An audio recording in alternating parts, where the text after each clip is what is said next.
presentation, please. Thank you very much. Thank you.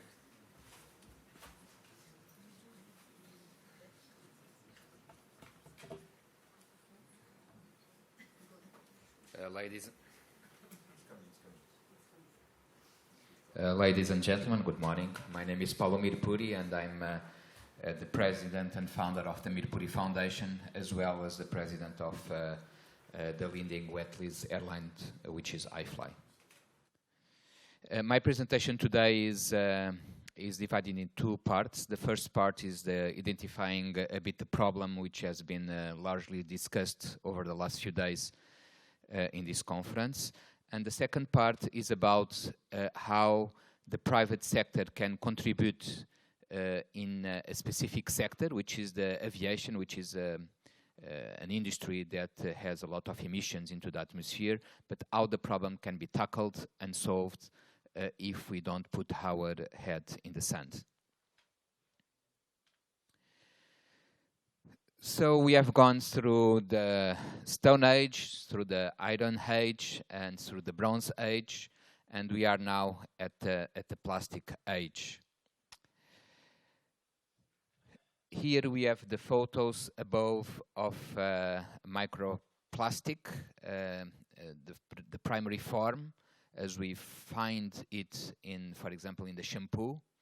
And the second one is already the secondary form after it has been slightly transformed. The microplastics are not visible. Also, they can achieve dimensions up to 5 millimeters.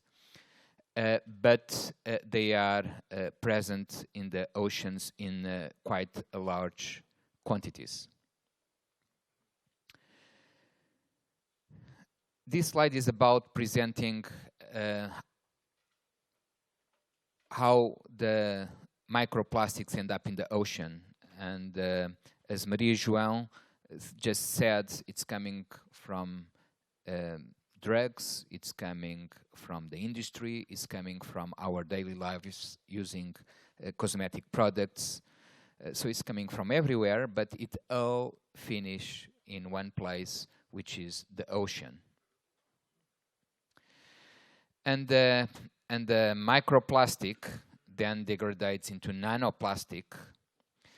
And here we see an example how plastic debris can interact with other chemicals and release some of them, like the BPA and the phthalates, and can absorb other chemicals, like the PBDAs, the methyl mercury, the DDTs, etc.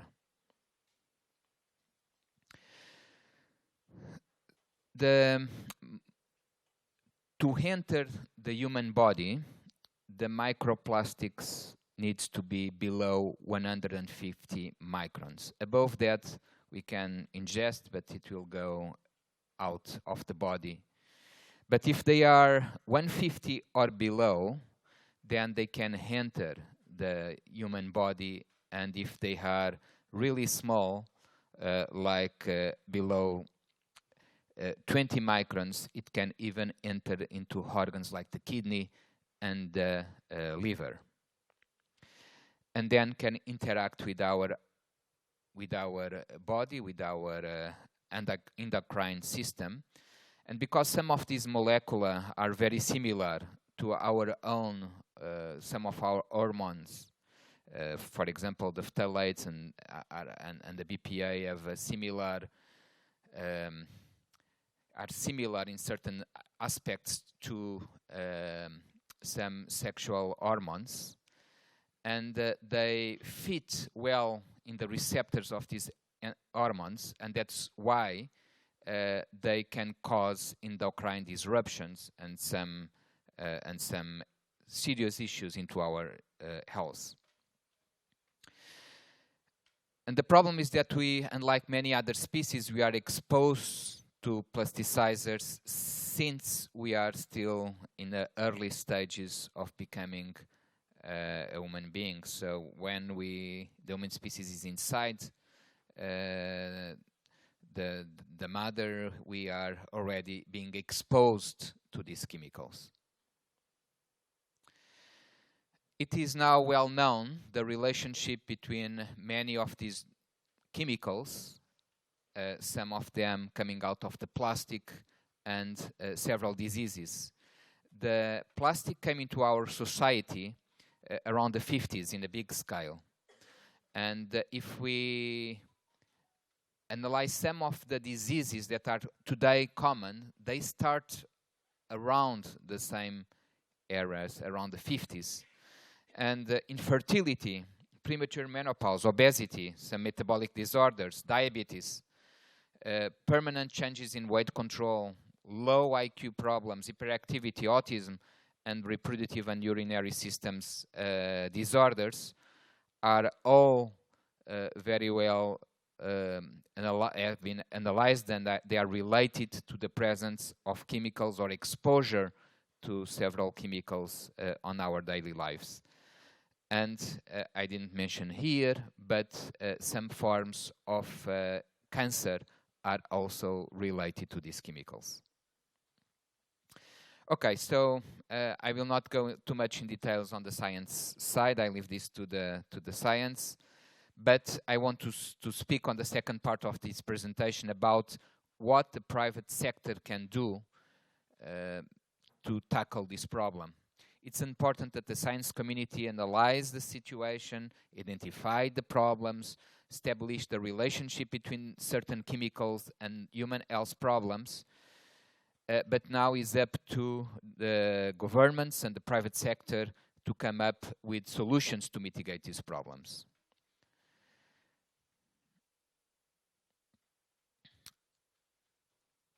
I'm going to speak a few minutes about a specific industry, which is the aviation industry, that has two problems in terms of contaminants.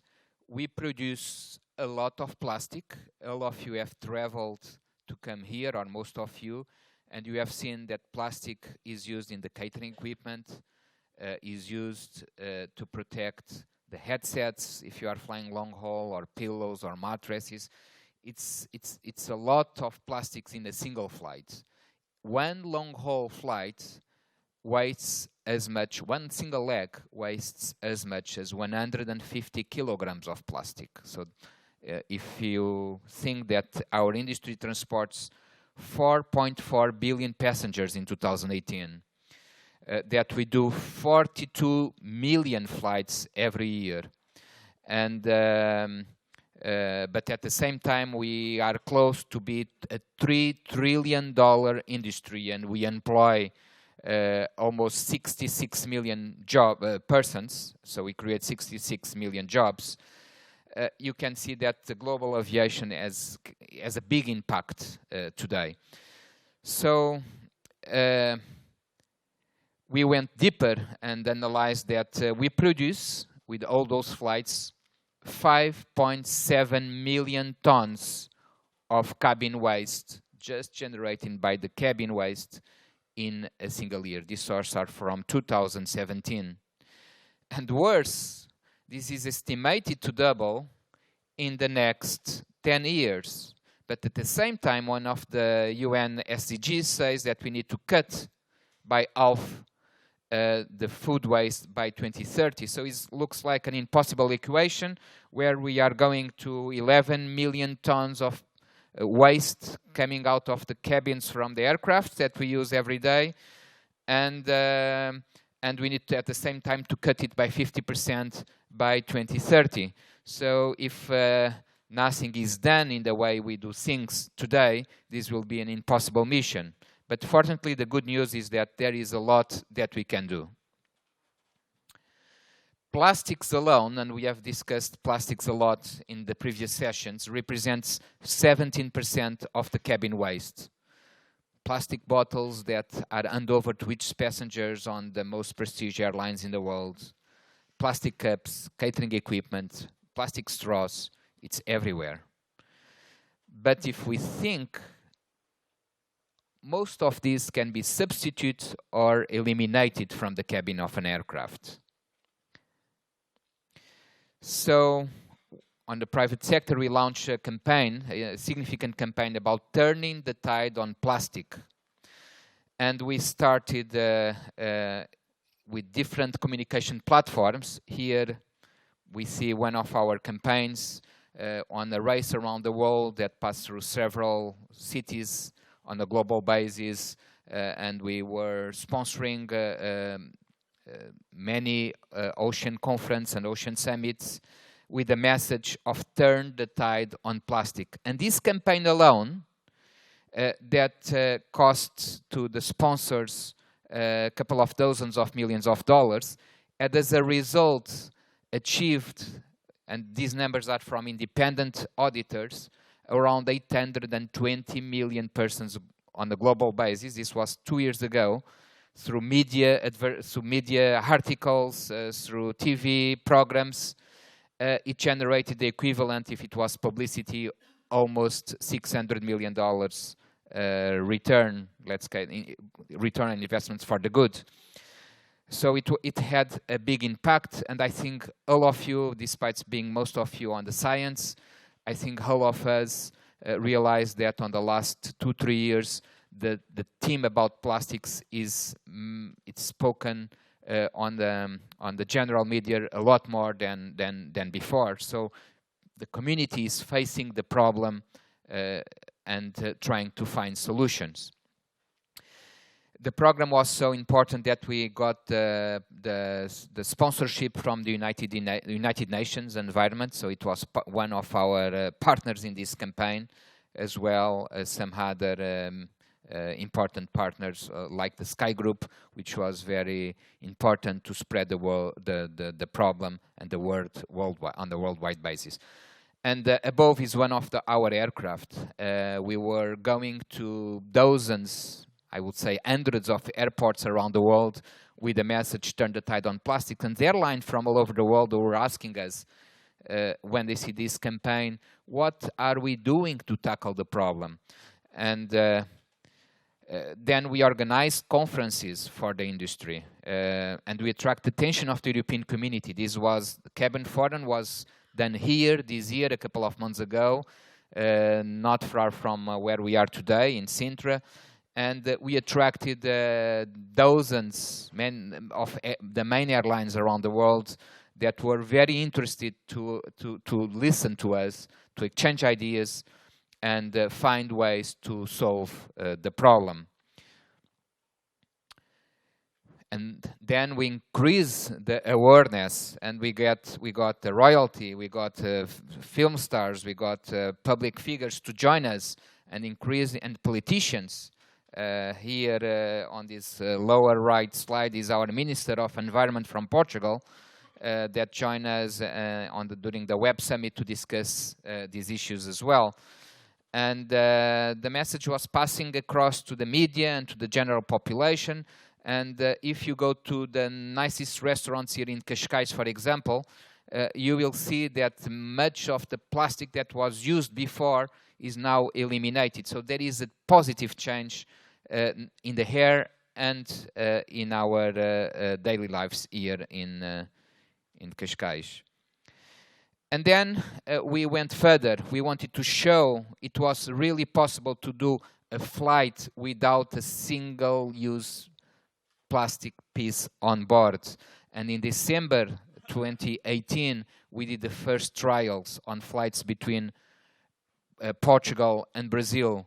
And on those flights, long haul with hundreds of passengers on board, there was not one single piece of single-use plastic on board. This is an image that we took on our first flight before the passengers board. And this is just an example, simple solutions like changing the cutlery from plastics to biodegradable materials.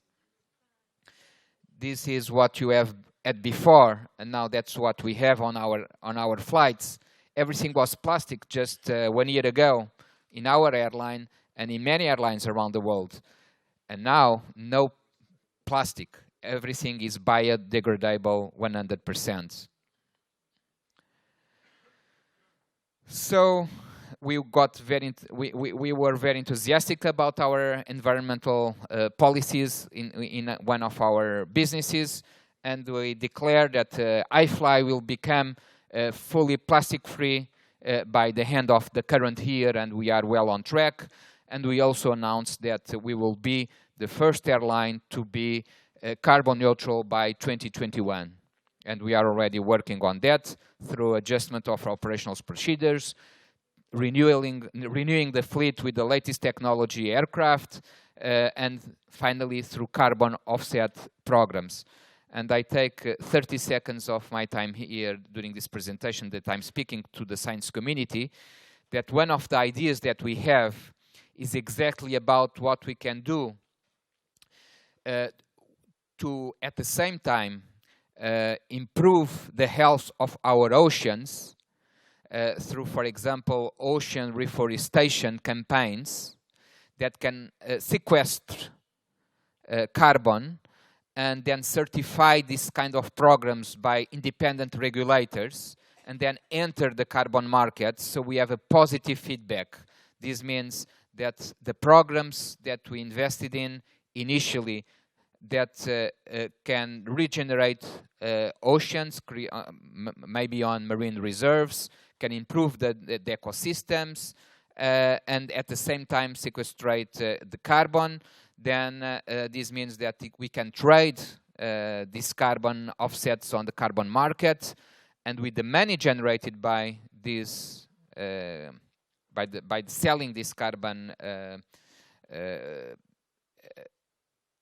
bonds, we can use that money to put again into this program. So it's really a positive feedback and amplifying the efforts.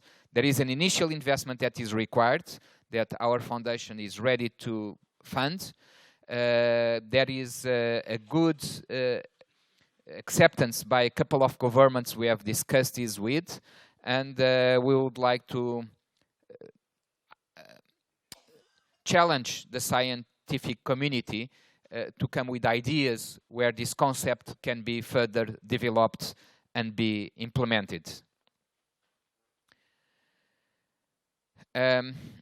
I finished my presentation just with some images where you will see during the few seconds what was the response from the aviation industry. You will see people from the major airlines giving their statements, from Airbus, an aircraft manufacturer, from the largest finance community, and also from the largest aircraft engine manufacturer, which is Rolls-Royce, saying about our environmental policy and how they are willing to support and change in the same direction.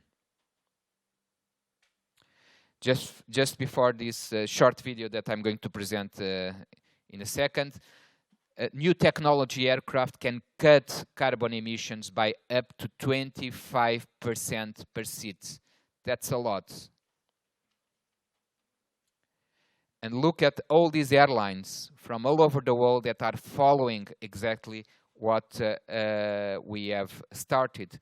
Air New Zealand, Cathay Pacific, Emirates, Delta, TAP, Singapore Airlines, Alaska Airlines, EasyJet, Air Canada, Qantas, United Airlines, Etihad, and many more are following. We did some cutting the straws, some promoting better waste management, some eliminating the plastic, some doing trials, and you will see now on this video what they are thinking about this. Thank you very much for your attention. We came to Sustainable Cabin Forum today because Hifly was the first airline who actually really created awareness between the airlines and had the first flight.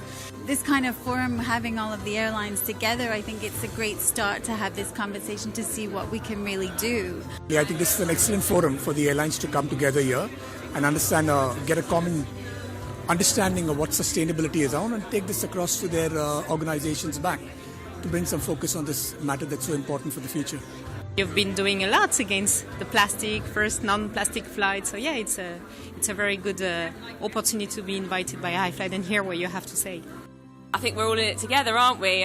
We've all got to try and make the most of this and reduce our impact where we can, so yeah, share what we know. All the airlines can actually have a chance to meet and at the same time to discuss the topic that we are focusing so much on. This is where we can all learn how to move forward in this direction, where we can have to reduce the impact of traveling on the environment in a certain way. Talking about the environment, Hifly must be one of the main customers we have that really focuses on the environment as an objective for the future. Very focused and very happy, proud to be associated with Hifly that focuses so much on the environment. World Foundation earlier, and she re-emphasized how much the environment and global concern for the environment really does drive the Mirpuri and Hifly companies. And, you know, it is. When you have a 25% fuel burn advantage over the previous generation and the correlating reduction in CO2 emissions, noise, which is greatly reduced, and that's becoming a really important consideration in today's airports, is really a testament to the capabilities of the airplane. So, Paulo, you could not have picked a better or greener engine to progress your environmental strategy and target for your flights to be carbon neutral by 2021. We have great respect for your plastic-free initiative, as Peter mentioned, your dedication to protecting our oceans, and your commitment to improving sustainability across our business.